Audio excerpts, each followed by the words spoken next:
आपका हिंदी व्याकरण क्लासेज में स्वागत है। आज हम एक नए अध्याय पर चर्चा करेंगे। अध्याय है उपसर्ग। पहले उपसर्ग शब्द पे ही चर्चा करते हैं। उपसर्ग कहते किसे? यहाँ देखिए, उपसर्ग शब्द उप का अर्थ क्या होता है? निकट या पास। निकट या पास। और सर्ग का अर्थ रचना या बैठाना, रचना या रखना, रखी या सृष्टि। उपसर्ग शब्द उसका अर्थ क्या होता है? निकट या पास। सर्ग का अर्थ क्या होता है? रचना या सृष्टि या रखना। उपसर्ग कहते किसे? उपसर्ग एक शब्दांश होता है। क्या होता है? शब्दांश।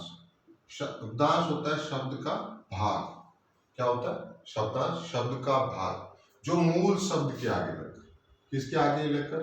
मूल शब्द के आगे लगकर, आगे प्रयुक्त होकर,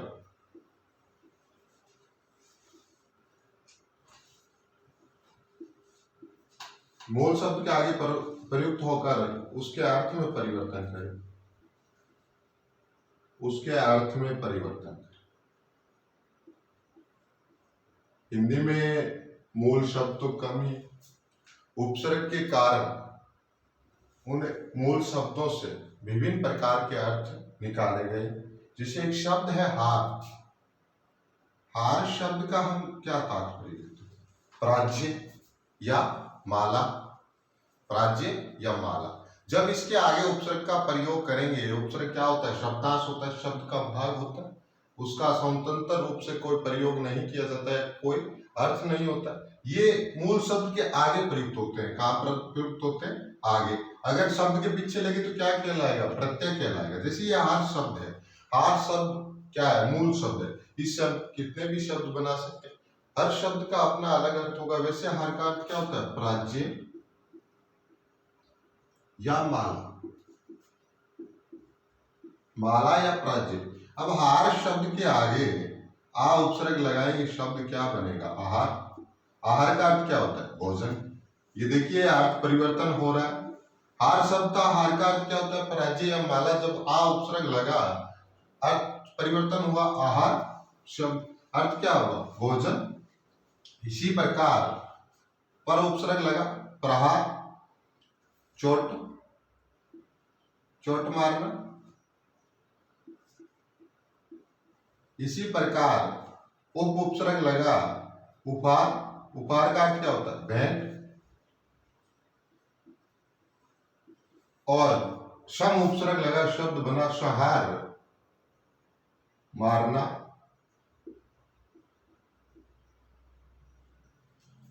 इसी प्रकार एक शब्द और बन सकता है, प्रतिहार। प्रति उपसर्ग लगा, प्रतिहार। द्वारपाल बोलते हैं प्रतिहार। एक जाति भी है राजस्थान में, प्रतिहार वंश आता है। देखिए एक शब्द से कितने शब्द बनाए और हर शब्द का अर्थ अलग था। हार शब्द था, उसके आगे हमने आ उपसर्ग लगाया, भोजन बन गया। पर लगाया, चोट मारना। और उप लगाया, भेंट। सम लगाया, मारना अर्थ निकला। और प्रति लगाया, द्वारपाल अर्थ निकला। तो एक शब्द से हम अनेक, एक उपसर्ग, एक शब्द है उसके आगे उपसर्ग लगा के हम अनेक अर्थ प्राप्त कर सकते हैं। हिंदी में मूल शब्दों की कमी थी और नए शब्दों की जो पूर्ति की है वो किसने की है? उपसर्ग ने की। संस्कृत के 22 उपसर्ग है जिनको ज्यों का त्यों हमारे कहाँ अपनाया गया है? हिंदी में अपनाया गया। संस्कृत में कितने उपसर्ग है? 22 उपसर्ग। यह उपसर्ग की सामान्य जानकारी है, उसके बाद हम उपसर्ग शुरू करेंगे। संस्कृत में कितने उपसर्ग है? 22 उपसर्ग हैं जिनको ज्यों का त्यों हमने अपनाया। किसमें? हिंदी में। और संस्कृत के अव्यय,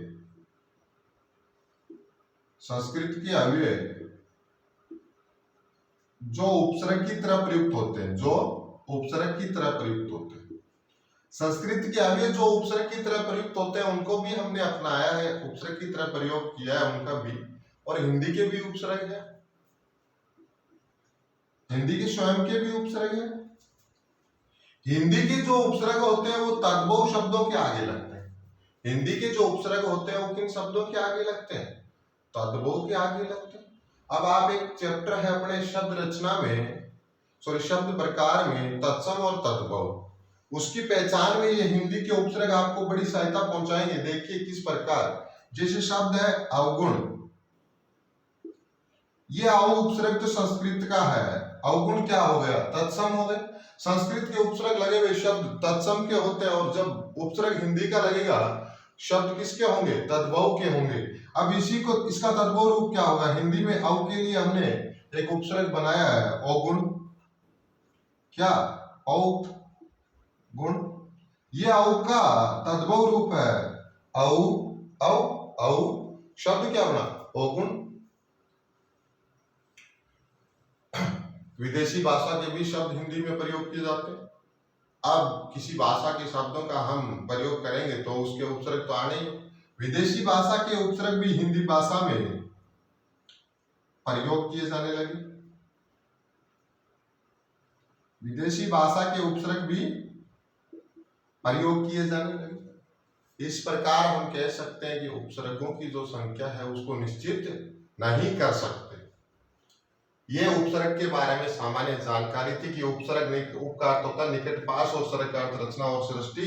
कभी कभार पूछ लिया जाता है परीक्षा में कि उप का अर्थ क्या होता है, निकट या पास, सर्ग का अर्थ रचना या सृष्टि। ये शब्दांश होते हैं जो मूल शब्द के आगे प्रयुक्त होकर उसके अर्थ में परिवर्तन लाते हैं। जैसे एक शब्द हमने लिया हार, हार का अर्थ होता है प्राचीन या माला, आहार, प्रहार, उपहार, संहार, प्रतिहार। और संस्कृत में उपसर्ग कितने होते हैं, 22, जिनको ज्यों का त्यों हमने हिंदी भाषा में अपनाया है। संस्कृत के आगे जो उपसर्ग की तरह प्रयुक्त होते हैं उनको भी हमने अपनाया।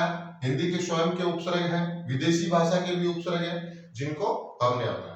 पहले हम सबसे पहले चर्चा करेंगे संस्कृत के 22 उपसर्गों की, संस्कृत के 22 उपसर्गों की। एक बात आपको और ध्यान में रखनी है, प्रत्येक उपसर्ग की मात्रा छोटी होती है, प्रत्येक उपसर्ग की मात्रा, प्रत्येक उपसर्ग की मात्रा छोटी होती है, प्रत्येक उपसर्ग की मात्रा छोटी होती है। किस प्रकार, अंतिम मात्रा छोटी होती है, किस प्रकार पता चलेगा भाई, अंतिम मात्रा होती है उपसर्ग की वो छोटी होती है। आइए अब चर्चा करते हैं संस्कृत के 22 उपसर्गों की। थोड़ा बहुत अभ्यास उन पे हम करते जाएंगे।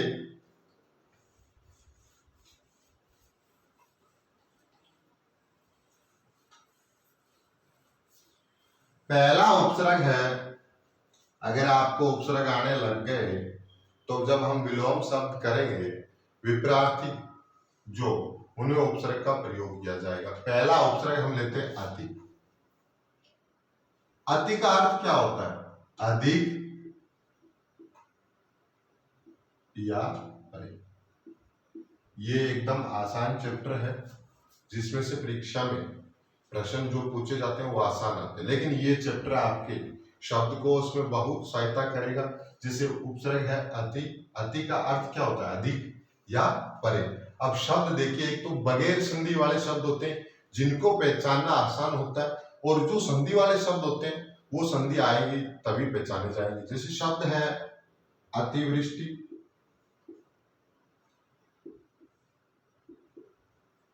अतिवृष्टि शब्द क्या है, अतिवृष्टि। हमें सीधा पता चल रहा है इसमें उपसर्ग कौन सा होगा, अति होगा।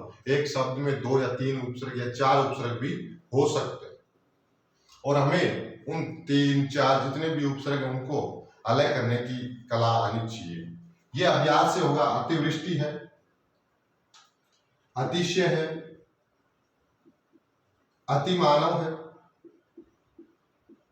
ये तो सामान्य शब्द है जिनमें अति उपसर्ग है, और आपको पता भी चल रहा है कि अति उपसर्ग है। चर्चा हम किन पे करेंगे, जो संधि शब्द है जो हमने अभी संधि अध्याय में किए थे उन शब्दों पे चर्चा करेंगे वापस। शब्द है अत्यंत, शब्द है अत्यंत। अब इन शब्दों के लिए आपको क्या है, संधि आनी चाहिए। यानी संधि और दीर्घ संधि अगर आपको आएगी, थोड़ी बहुत गुण संधि अगर आएगी तो आप ये उपसर्ग आराम से करोगे। देखिए यह से पहले आधा तय है, आपको पता है यह से पहले जो आधा वर्ण होता है उस पर ई की मात्रा लगती है, और उपसर्ग का तो फिक्स है कि मात्रा छोटी होती है। यहां देखिए यह से पहले आधा तय है, ई की मात्रा लगेगी अति, और यह में जो स्वर है वो बाद में लिखा जाएगा। किसका स्वर है यह में? अ का स्वर है अंत। शब्द क्या बचा? अंत। अतिदन अंत। या मूल शब्द परीक्षा में से आप मूल शब्द है वो परीक्षा में आपसे कम ही पूछा जाता है। आपसे पूछा जाता है एक से अधिक उपसर्ग लगा हुआ शब्द कौन सा है, या उपसर्ग रहित शब्द कौन सा है, या अति उपसर्ग लगा हुआ शब्द कौन सा है। अत्यंत इसी प्रकार एक शब्द है अत्यावश्यक।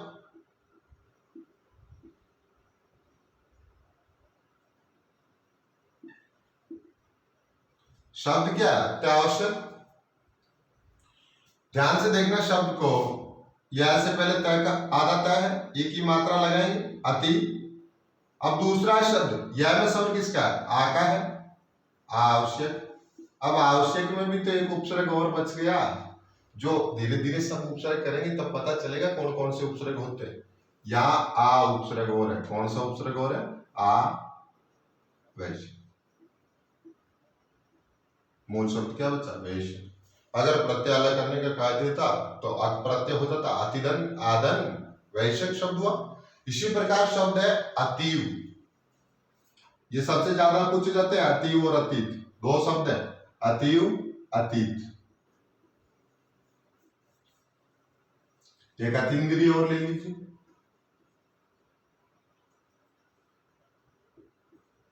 ये शब्द देखिए आप ध्यान से, यहां बड़ी बन रही है, बड़ी बन रही है। दीर्घ संधि का नियम है ई या ई के बाद में, दीर्घ संधि का नियम क्या है? ई या ई के बाद में ई या ई आएगा तो बड़ी ई का रूप धारण होगा या बड़ी ई बनेगी। याद देखिए बड़ी की मात्रा है, दोनों और ई होगा। प्रथम शब्द का अंतिम वर्ण और दूसरे शब्द का प्रथम वर्ण ई होगा। मैं एक का विच्छेद कर रहा हूं यहां। आती छोटी होगी सामने यू, इसके लिए आपको संधि आनी चाहिए अतिदन यू। और अतीन्द्रिय इसी प्रकार होगा अतिदन इंद्रिय। अतीन्द्रिय किसे कहते हैं? जो इंद्रियों की पहुंच से परे है, जो इंद्रियों की पहुंच से परे है उसे क्या कहते हैं? अतीन्द्रिय कहते हैं। ये वाक्यांश के लिए एक शब्द रटने की जरूरत नहीं है। यहां देखिए अति का अर्थ क्या होता है? परे या अधिक, परे या अधिक, दूर, परे का दूर। तो अतीन्द्रिय का क्या होगा? जो इंद्रियों की पहुंच से परे हो। तो ये हो गया ना वाक्यांश के लिए एक शब्द। इस प्रकार आपको याद करना, इसलिए सभी विद्यार्थी ध्यान से देखना, उपसर्ग चैप्टर आपके बहुत काम आएगा। एक शब्द और अतिक्रमण, ये सामान्य शब्द है। चलो अत्यल्प शब्द देखिए, या तयंत है, एक ही मात्रा लगेगी अतिदन अल्प, अतिदन अल्प। इसी प्रकार शब्द है अत्युत्तम,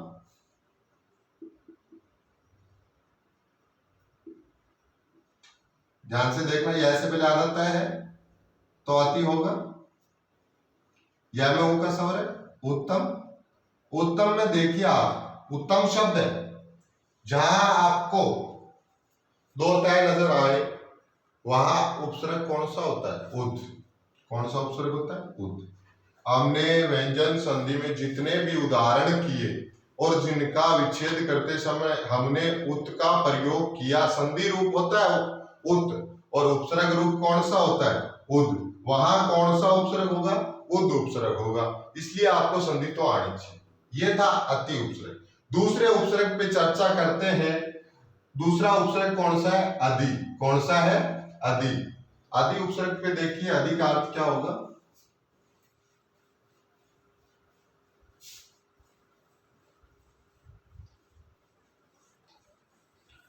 दूसरा उपसर्ग है अधि।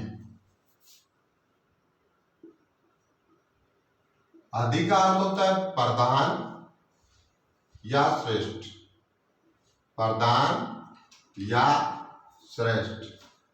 अब सामान्य शब्दों की पर चर्चा कर लेते हैं। पहले अधिकार,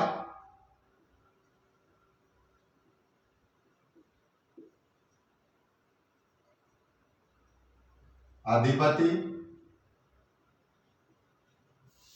अधिकृत।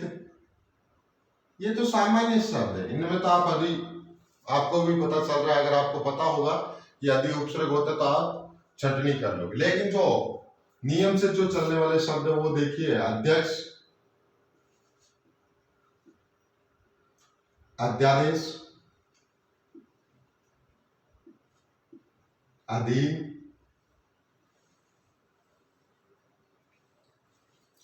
ये देखिए अध्यक्ष शब्द है, या से पहले आधा दया है, मात्रा लगेगी ई की, अधिधन एक्स, या देखिए अधिकार होता है प्रधान, श्रेष्ठ, वही शब्द आ रहा है। अध्यादेश, अधिधन, यह में सवर किसका है, आ का है, आ आपको पता है उपसर्ग होता है आदन देश।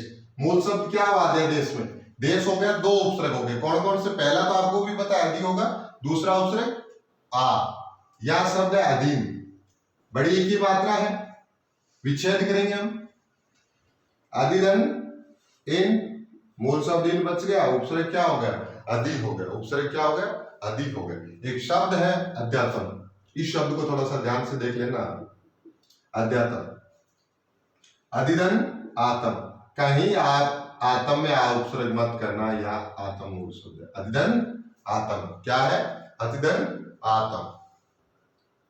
बहुत से शब्द है, अधिनियम शब्द है एक, अधिनियम में भी दो उपसर्ग है, अधिनियम में भी दो उपसर्ग है, अधि और नी, अधि और नी, मूल शब्द क्या हो जाएगा, यम, मूल शब्द क्या हो जाएगा, यम। इसी प्रकार नेक्स्ट उपसर्ग पे चर्चा करते हैं। ये जो शब्द है काफी शब्द है, और प्रत्येक आज ऐसा कोई भी विद्यार्थी नहीं है जिसके लिए अभ्यास पुस्तिका नहीं है, जिसके पास अभ्यास पुस्तिका में इस प्रकार अभ्यास करें ज्यादा से ज्यादा।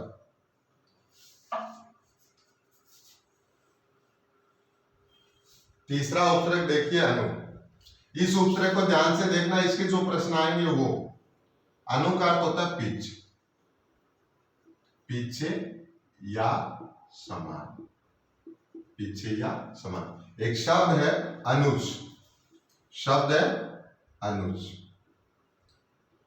शब्द क्या है अनुज। जय का अर्थ आपको पता है जन्म लेने वाला, अनु का अर्थ क्या, पीछे। अब जो छोटा भाई होता है उसको क्या बोलते हैं, हम अनुज जी बोलते हैं, और बड़े भाई को अग्रज, अग्रज का आगे जन्म लेने वाला, जो हमसे पहले जन्म लेगा वो अग्रज होगा, और बाद में लेगा वो क्या होगा, अनुज होगा। या उपसर्ग कौन सा है, अनु है। इसी प्रकार अनुकूल, ये सामान्य शब्द, अनुकूल, अनुसार, ये सामान्य शब्द होंगे, लेकिन जो दिक्कत आएगी वो मैं आपको बताता हूं। शब्द है अन्वीक्षण, शब्द क्या है, अन्वीक्षण। अब इस शब्द को आप ध्यान से देखो, परीक्षा वाला क्या करेगा, अनुपसर्ग दे देगा, अनुपसर्ग नहीं है इसमें, यण संधि हो रही है, यण संधि के कारण वैसे पहले आधा शब्द दिखे उसमें ऊ का स्वर लगता है, अनुधन। अब वह में स्वर किसका, ई का है, लिख दीजिए अनुधन इक्षा। इसी प्रकार अन्वेषण शब्द है, अन्वेषण शब्द, अनुधन, अनुधन ऐषण, अनुधन ऐषण। एक अनुज्ञा शब्द,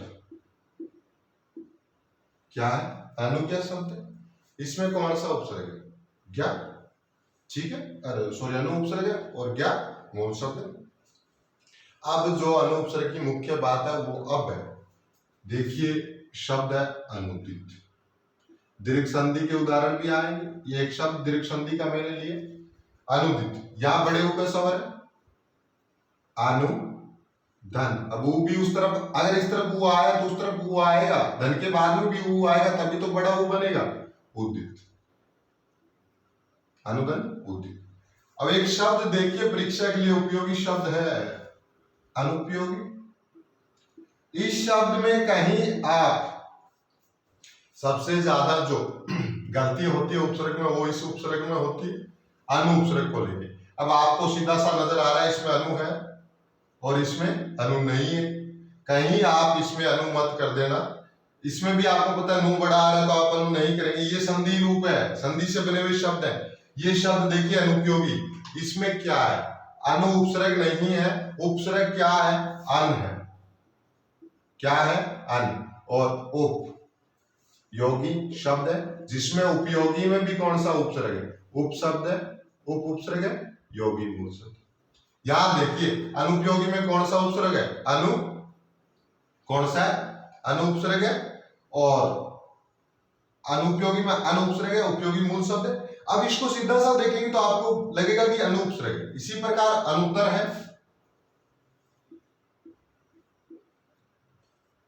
ये दो उपसर्ग होते हैं। पहले बात थोड़ी सी क्लियर कर लेते हैं, अ और अन। अ उपसर्ग का प्रयोग व्यंजन से पहले किया जाता है, अन उपसर्ग का प्रयोग स्वर से पहले किया जाता है।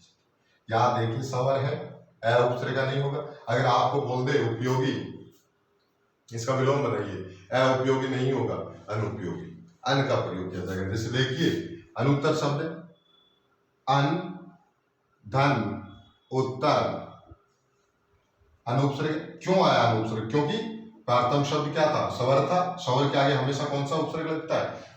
अभाव के रूप में जब हम प्रयोग करेंगे उपसर्ग का, कौन सा उपसर्ग लगेगा? अनुपसर्ग लगेगा। उत्तर में भी तो एक और उपसर्ग है, उद्दन तर, उद्दन तर। ये था अनु उपसर्ग। नेक्स्ट उपसर्ग करते हैं औ।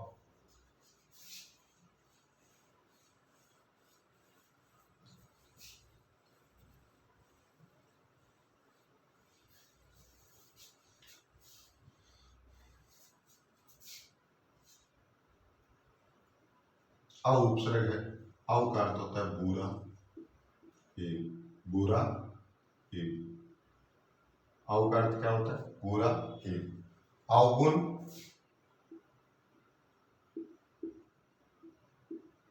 अवतार, अवसर, अवकाश में भी होता है। अवाप्ति, संधि से बना हुआ शब्द। कौन सा? अवाप्ति। अवाप्ति शब्द है, इसमें देखिए क्या है, या आ का स्वर है, ए या आ के बाद में, ए या आए, तो क्या बनेगा? आ बनेगा। विच्छेद कीजिए, धन से पहले क्या आएगा? औ आएगा, धन के बाद में आपती, यही होगा। अवधन आपती उपसर्ग कौन सा है? अ उपसर्ग। इसी प्रकार एक शब्द है अवस्था, संधि तो नहीं हो रही है इसमें, लेकिन शब्द को ध्यान से देखना। अवस्था, औचिन, व्यंजन संधि का एक नियम है, साथ में चर्चा कर रहे हैं हम नियमों पे। स्वर के बाद में छ आए तो च का आगम, च का आगम। यहां देखिए औ धन चिन्ह है, मूल शब्द चिन्ह है। मूल शब्द के लिए ये शब्द आपको मैंने बताया है औ, ए स्वर है, बाद में छ आए, दोनों के मध्य क्या होगा? च का आगम हो जाएगा। ये औ उपसर्ग था। औ का अर्थ क्या होता है? बुरा, हीन। इसी प्रकार आप अवलोकन शब्द, इसमें ज्यादा क्या है? बगैर संधि वाले शब्द ज्यादा है। संधि वाले दो शब्द थे, मैंने बता दिया आपको, अवाप्ति, अवाप्ति, औचिन। ठीक है। नेक्स्ट उपसर्ग अप। नेक्स्ट उपसर्ग कौन सा है? अप।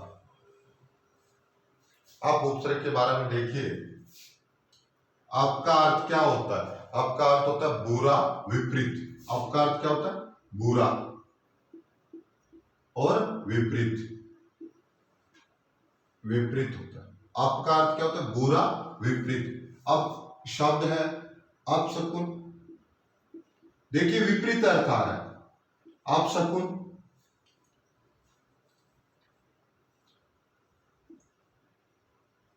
अपयश, अपयश एक शब्द होता है, शब्द युगम में आपके काम आएगा। देखिए दो शब्द है, आयस और आयस, देखा होगा कभी ये शब्द? शब्द युगम भिन्नार्थक शब्दों में दो शब्द होते हैं। ये देखिए अपयश, इस यश का अर्थ क्या होता है? वैभव। अयश क्या होगा? अ का अर्थ मैंने बता दिया, विपरीत अर्थ में प्रयोग होता है। अ का अर्थ होता है अभाव में, अ का अर्थ अभाव होता है, नहीं। अयश नहीं है, यश नहीं है तो क्या है? बदनामी है। क्या है? बदनामी। और ये अयश क्या होता है? लोहा। क्या होता है? लोहा। क्या होता है? लोहा। एक शब्द युगम तैयार हो गया आपको। इस प्रकार जोड़ के करोगे तो हो जाएंगे। जैसे शब्द देखिए अब हुए, इस शब्द को ध्यान से देखना। आप उपसर्ग तो निकल रहा है, आप उपसर्ग तो निकल रहा है, मूल बाद में शब्द क्या बच रहा है? वही बच रहा है। जैसे पहले आधा वह है, एक ही मात्रा लगेगी, वी धन ऐ, वी धन ऐ, विदन ऐ। मूल शब्द क्या बचेगा? ऐ बचेगा। ऐ का अर्थ आना होता है एक शब्द सबसे ज्यादा पूछे जाने वाला अपेक्षा, गुण सवर संधि, गुण सवर संधि। नियम देखिए इसका क्या होगा, ऐ या आ के बाद में ई या ई आए तो आई बनता है। आई की मात्रा पै पे लगी है, पै को धन से पहले लेंगे आप। अब सामने क्या होगा? प्रथम वर्ण ई होगा, ईक्षा में ई बड़ी होती है, ईक्षा। अपदन ईक्षा, अपदन ईक्षा। आप इस प्रकार कितने भी शब्द कर सकते हैं। अपराध है, अपकीर्ति है, अपशब्द है, कितने भी शब्द कर सकते हैं। मूल शब्द के आगे आप उपसर्ग लगा के कितने भी नए शब्द बना सकते हैं, कोई अर्थ नहीं है। लेकिन ये शब्द क्यों बता रहा हूं, क्योंकि आपको ये आना चाहिए। अपव्यय शब्द आ गया और प्रश्न पूछ लिया निम्नलिखित में से कौन सा शब्द है जिसके आगे दो उपसर्ग लगे हुए, उपसर्ग छांटने आने चाहिए। नेक्स्ट उपसर्ग है अभी।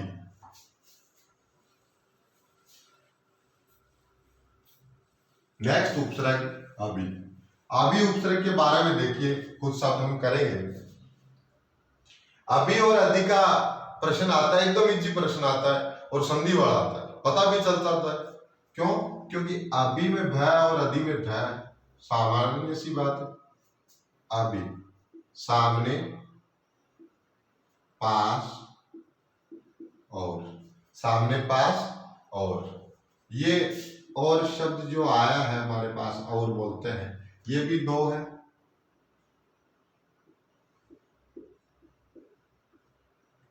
और इसका अर्थ क्या होता है? तरफ। क्या होता है? तरफ। और इसका अर्थ दो है मात्रा ऊपर, तो दूसरा अर्थ क्या होता है? दो मात्रा है, दूसरा। अब एक तरफा ही होगा, एक मात्रा है एक तरफ, दो मात्रा है, क्या होगा? दूसरा। ये एक और शब्द युग्म आपका तैयार हो गया। अब देखिए अभी पे सामान्य शब्द करें तो हम क्या करेंगे? अभिभाषण, अभियोग, अभिमुख, ये तो सामान्य शब्द, ये तो सामान्य शब्द बगैर संधि वाले शब्द। देखिए अभ्यास, यहां देखिए यहां से पहले आना वह है, ये की मात्रा लगेगी। अभी यह में शब्द किसका है? आज। आस में आप उपसर्ग नहीं करना है, आस मूल शब्द है। अभ्यास और अभ्युदय, याद रखिए यहां से पहले आना वह, ई का सवाल लेगा।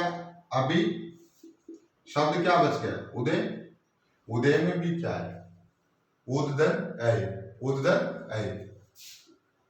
उदय का अगर संधि विच्छेद पूछ लेता तो क्या करते? उददन ऐ। और उपसर्ग कौन सा है? उद, उददन ऐ। शब्द देखिए अभीप्सा, हमने दीर्घ संधि में ये शब्द किया था अभीप्सा। बड़ी की मात्रा लगी हुई है दोनों, और प्रथम शब्द के अंतिम वर्ण में और दूसरे शब्द का प्रथम वर्ण ई होगा। अभी धन, ईप्सा में ही बड़ी होती है, ईप्सा। अभिधन, ईप्सा।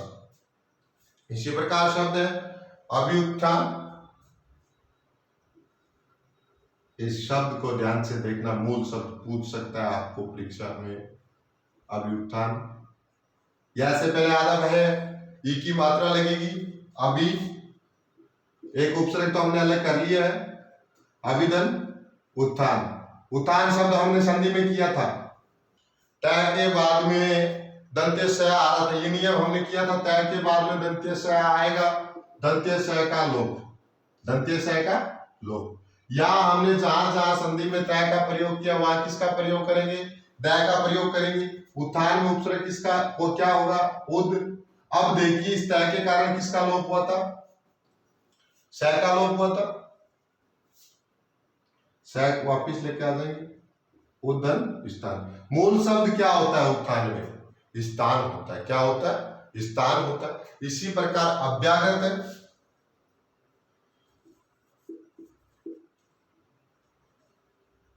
अव्याकृत किससे कहते हैं?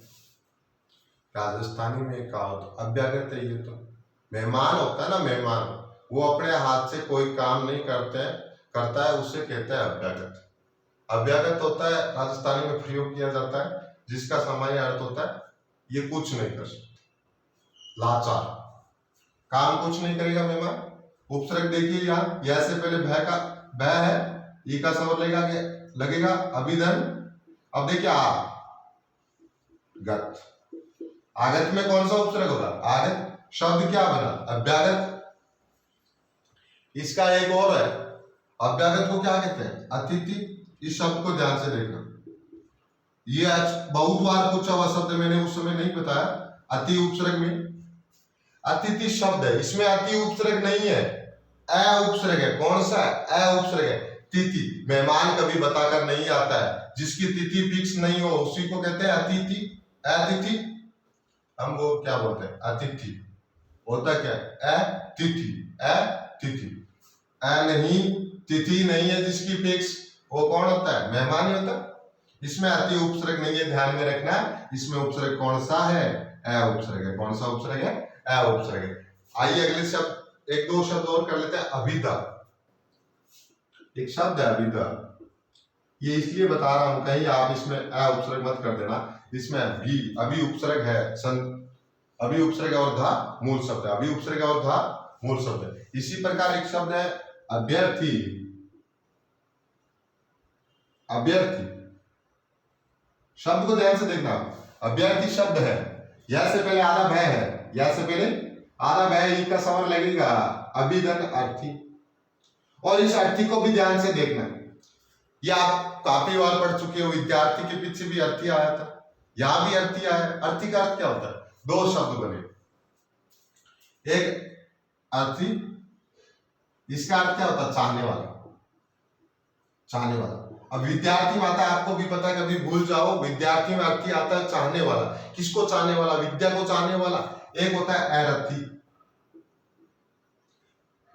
रथ शब्द है, आगे आया उपसर्ग लगा, किस यात्रा में रथ नहीं होता है, अंतिम यात्रा में आपको भी पता है रथ नहीं होता।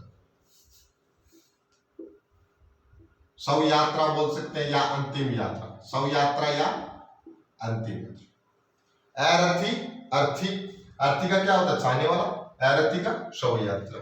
ये आपका भिन्नार्थ का शब्द युगम था। नेक्स्ट उपसर्ग देखिए आप, आ।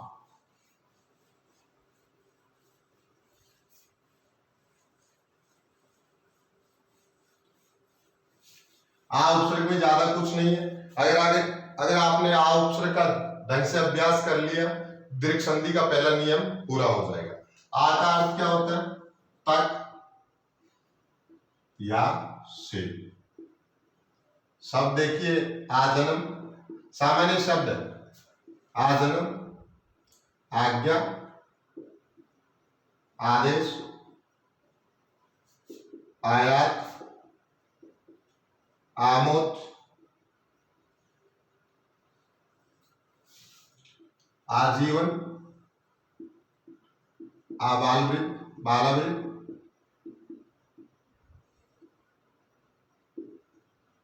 आतप, आमरण, आगम, आगत। कितने भी शब्द लिख सकते हैं आप, कितने भी शब्द लिख सकते हैं आप। और आप पे कोई शब्दों की कमी थोड़ी है। आकाश, ये सब थोड़ा सा ध्यान में रखें, सब थोड़ा सा ध्यान में रखना। आभूषण, एक संधि वाला शब्द भी ले लीजिए इसका, आच्छादन। स्वर के बाद में छ आएगा, दोनों के मध्य च का आगम होगा, मूल शब्द पूछ ले, छादन, उपसर्ग आच्छादन हो जाएगा। नेक्स्ट उपसर्ग कौन सा है, उद। नेक्स्ट कौन सा है, उद है। ज्यादा इसमें कुछ नहीं है, सीधा पता चल रहा है। आजन्म में आ है, जन्म मूल शब्द, आज्ञा में आ मूल उपसर्ग या मूल शब्द, आदेश में आ उपसर्ग देश मूल शब्द, आयात में आ उपसर्ग यात मूल शब्द, आमोद में आ उपसर्ग मोद मूल शब्द।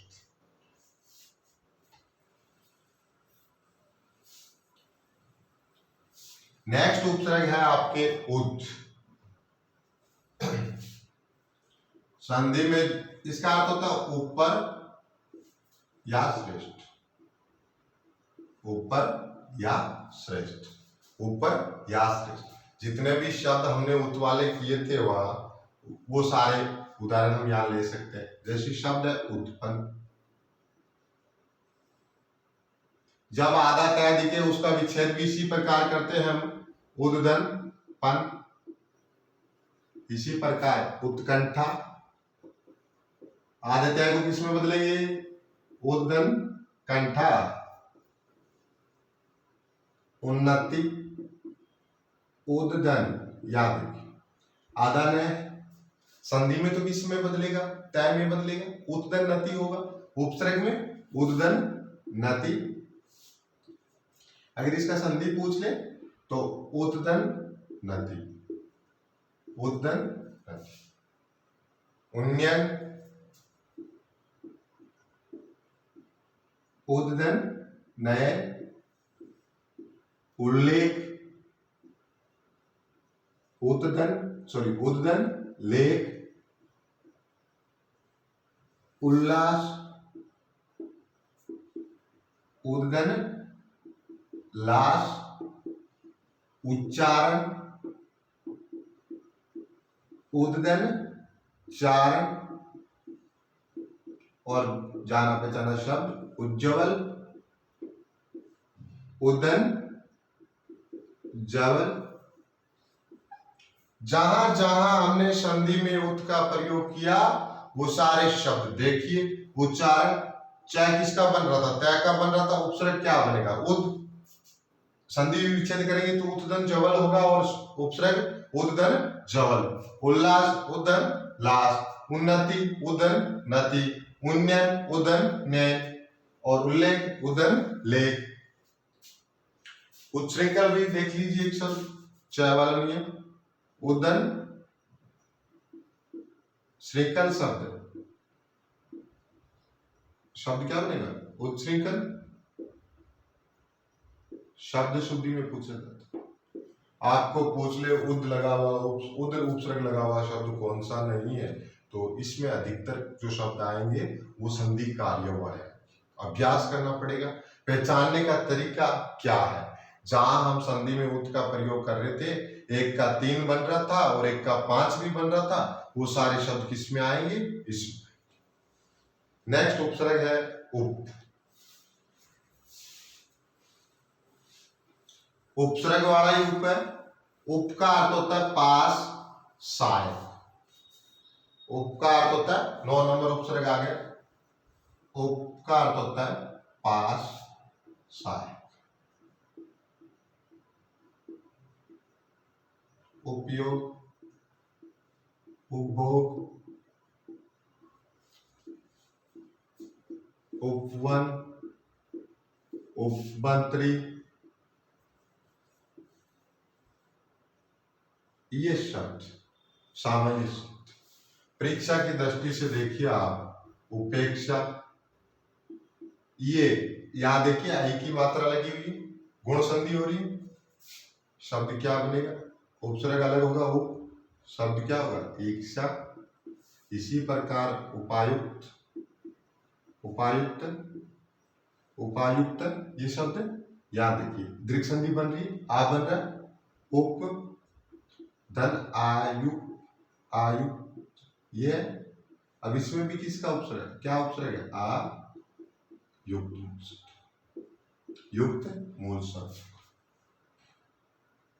शब्द है उपनिषद, थोड़ा शब्द को ध्यान से देखना, शब्द मूल शब्द पूछ ले तो उप उपसर्ग, नी उपसर्ग, निषद शब्द है, उसमें देखिए नी, ई के कारण है, एक नियम था, ई या ओ के बाद में दंत्य से आए तो दंत्य से किस में बदलेगा, दंत्य से मूर्धन्य से में बदलेगा। अभिषेक शब्द किया था वो उसी प्रकार का शब्द है, निषद, निधन, सद। ये नी अलग होते ही ये से मूर्धन्य से वापस किस में बदल जाएगा, दंत्य से।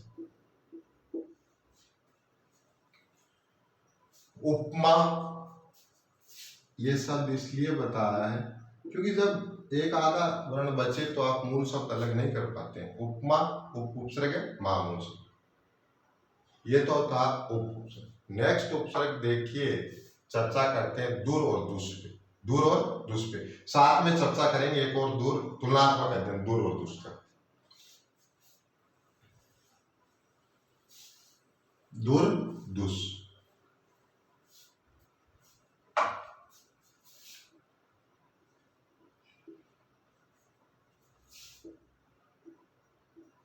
दोनों का अर्थ होता था बुरा, विपरीत, कठिन।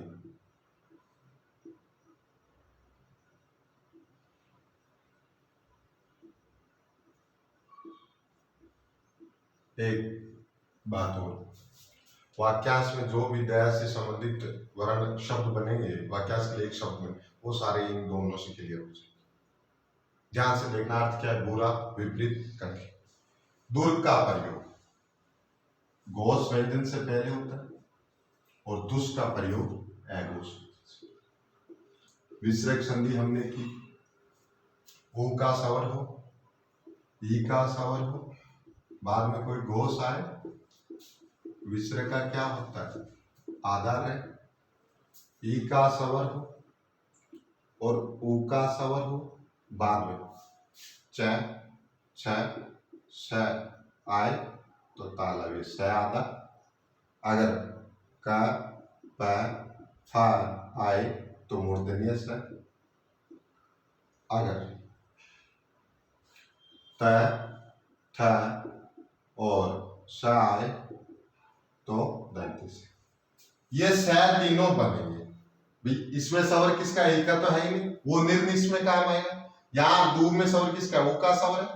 संधि जब हम करते हैं तो इस स की जगह क्या लिखते हैं, विसर्ग लिखते हैं। यहाँ देखिए दुष, ओ का ओ विसर्ग है, बाद में अगर च छ, दुष के बाद में च छ आए, अब दुष के बाद में च छ और तालव्य स आए तो ये मूर्धन्य स किस में बदल जाता है, जब शब्द बना, सॉरी दंत्य स किस में बदल जाता है, तालव्य स में। अगर इस दंत्य स के बाद में क प और फ आए तो ये किस में बदल जाता है, मूर्धन्य स में। और बाकी ये तो एकदम आसान है, दंत्य है, दंती दुष में। यहां देखिए, यहाँ विसर्ग का क्या हो रहा है, विसर्ग का क्या बन रहा है, रै बन रहा है, वही है। ये घोष से पहले होगा, ये अघोष से पहले होगा। दोनों का अर्थ क्या होगा, बुरा, विपरीत, कठिन। इस दूर में जो शब्द है वो संधि के, और एक से अधिक नहीं, 2 या 3 उपसर्ग वाले शब्द बहुत है। देखिए सामान्य शब्द देखिए, पहले तो दुर्गुण, दुर्वासा एक ऋषि था, दुर्लंघी जिसको पार करना कठिन,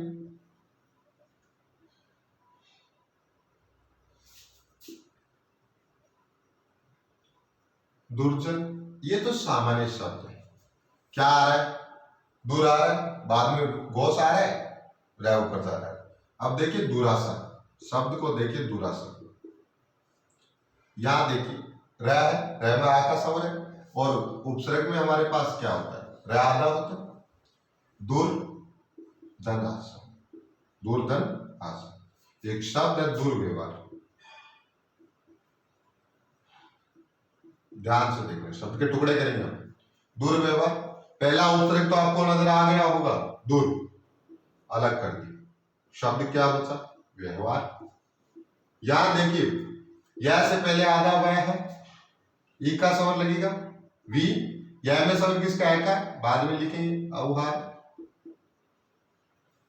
यहां देखिए कौन सा उपसर्ग है, औ उपसर्ग। तो टोटल कितने, कुल कितने, 3 हो गए। दूर हुआ, वी हुआ और औ हुआ।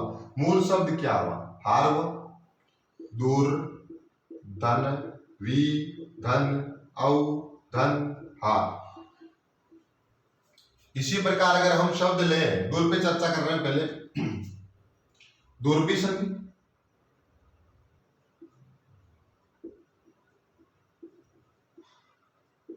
शब्द क्या ले, दुर्बी संधि। रह पूरा है तो पूरे रह में हम देखेंगे किसका स्वर है, ए का स्वर है। दूर शब्द क्या बचा, अभिसंधि। अभिसंधि में आपको सीधा ही पता चल रहा है अभी उपसर्ग है, बाद में शब्द क्या बचा, संधि। संधि में देखिए अनुस्वार लगा हो किसी वर्ण पे और उसका विच्छेद करना हो तो हम अनुस्वार की जगह किसका प्रयोग करेंगे, मैं का प्रयोग करेंगे। संधि का विच्छेद कीजिए, समधन धी, समधन धी, तो उपसर्ग कितने हो गए? दुर अभिशम। आरपीएससी द्वारा पूछा गया ये पहला शब्द था जिसमें एक से अधिक उपसर्ग पूछे गए थे।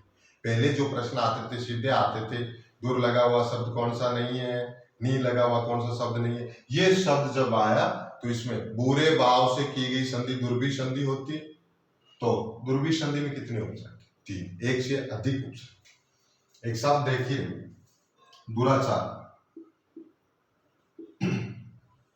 रह में आकाश और दूर, बाद में क्या बचेगा? आचार, आचार में क्या है? आ, और मूल शब्द क्या बचा? चार। इस प्रकार दुर्गति कर सकते हैं, दुरुपयोग कर सकते हैं, बहुत शब्द है आपके पास, जरूरत अभ्यास की है। मैथ्स की तरह हिंदी, अगर आपको नियम आएंगे तो हिंदी आएगी। नेक्स्ट शब्द आप देखिए, दुष् पे चर्चा करेंगे। दुष् शब्द है जो, उन पे चर्चा करते हैं। दुष् पे चर्चा करने से पहले ये थोड़ा सा ध्यान में रखना, च वाला दुष्चरित्र, अगर इसका उपसर्ग अलग करने का बोले तो आपको क्या करना? दुष धन चरित्र। हुआ क्या, ये तालव्य से कहां से आ गया? तालव्य से क्यों आया? क्योंकि इसका संधि रूप देखिए ये होता है, दुष्धन चरित्र, यही होता है। अब ये विसर्ग है, विसर्ग के बाद में च आया तो, और विसर्ग से पहले उ का स्वर है, तो ये विसर्ग किसमें बदलेगा? तालव्य स में बदलेगा। शब्द क्या बनेगा? दुष्चरित्र बनेगा। लेकिन जब बात उपसर्ग की हो तो इस तालव्य स की जगह कौन सा स होता है? तालव्य स, सॉरी दंत्य स होता है। अब ये दंत्य स इस च या छ या तालव्य स के कारण जब शब्द बन रहा है तो किस में बदल रहा है? तालव्य में बदल रहा है। और हमें पूछ ले उपसर्ग का, तो उपसर्ग कौन सा होता है? दुष। अगर एक शब्द देखिए आप, दुष्शील, अगर आप में को इसमें पूछ ले उपसर्ग कौन सा, ऑप्शन ये हो, ये संधि के अनुसार है।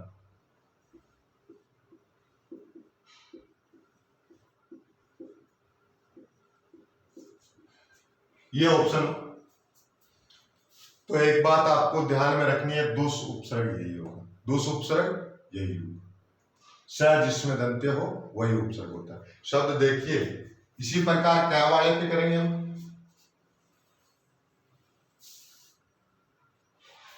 दुष्कर्म, या क्या के कारण है? दंत्य स किसमें बदल गया? मूर्धन्य स में। दुष्प्राप्य, इस शब्द को ध्यान से देखना, दुष्प्राप्य, दुष उपसर्ग तो है, बाद में बचा शब्द प्राप्य। प्राप्य में देखिए आकाश हो रहा है, प्रय में आकाश हो रहा है, प्रय उपसर्ग होता है, आकाश हो रहा करेंगे आप। प्रार्थी शब्द नहीं देखा था क्या? प्रार्थी शब्द देखा होगा, प्रय उपसर्ग होता है और अर्थी मूल शब्द। इसी प्रकार ये प्राप्य प्रय उपसर्ग है आप। दुष्परिणाम,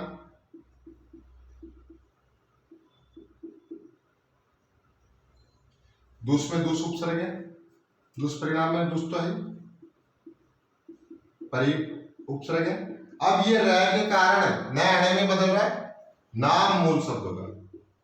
हमने संधि की थी जिसमें ई री र स के बाद में कहीं भी नया आए तो नए अणे में बदलता है, या र और ई दोनों है, इसके कारण ये नया किसमें बदल गया? अणे में बदल गया।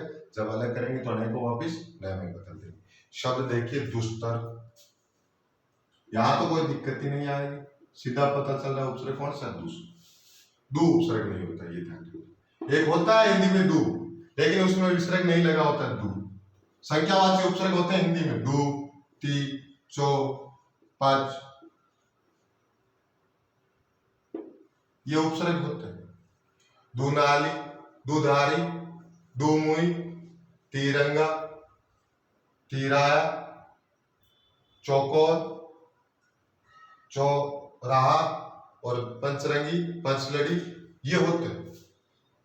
आज के लिए इतना ही, इसका आपको अभ्यास करना है, अभ्यास का ही खेल है ये सारा। कल हम संस्कृत के उपसर्ग और बाकी उपसर्ग करेंगे। धन्यवाद आज के लिए।